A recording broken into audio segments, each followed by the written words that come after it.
Salut, c'est Christian pour les bibliothèques. Aujourd'hui, je vais vous parler d'un cube.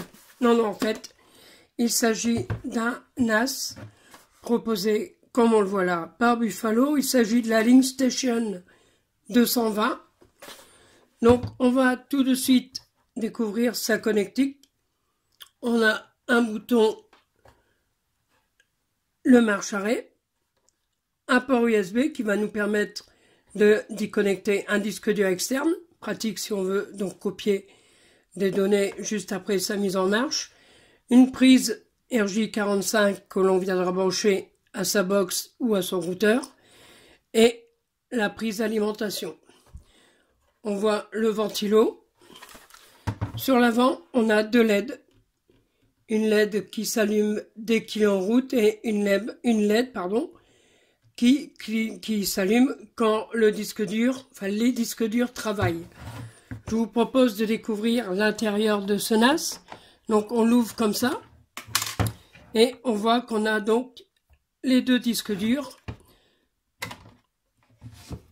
voilà, qui se tirent, donc qui sont sur des rails. Donc pour le cas, il s'agissait de deux disques durs de 2 téraoctets de capacité. Ils sont montés en RAID 1. RAID 1, ça veut dire quoi? Ça veut dire que les données d'un des disques durs sont automatiquement répliquées sur le second. Ce qui fait que bien qu'on ait deux disques durs de 2 Tera, on a une capacité globale de 2 Tera.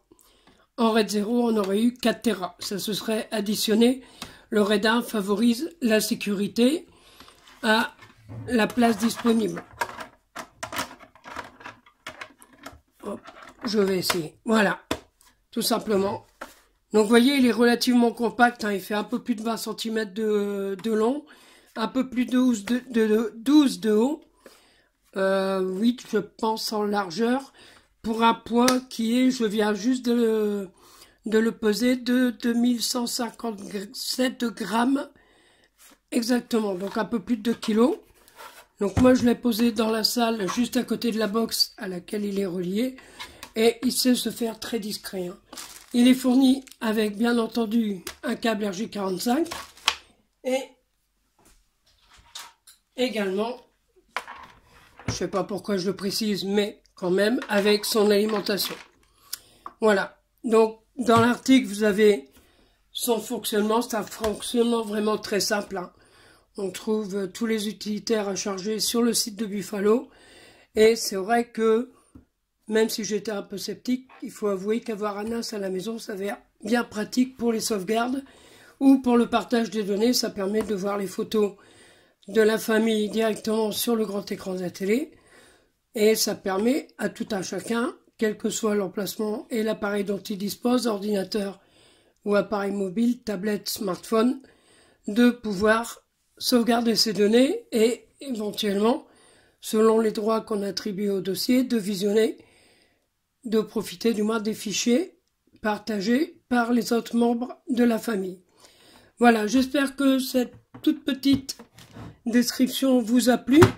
N'oubliez pas, si c'est le cas, le petit pouce bleu. N'oubliez pas de vous abonner à notre chaîne pour profiter de toutes nos vidéos. Moi, je vais vous souhaiter un excellent dimanche et je vous dis à bientôt sur eBibliothèque. Salut, salut!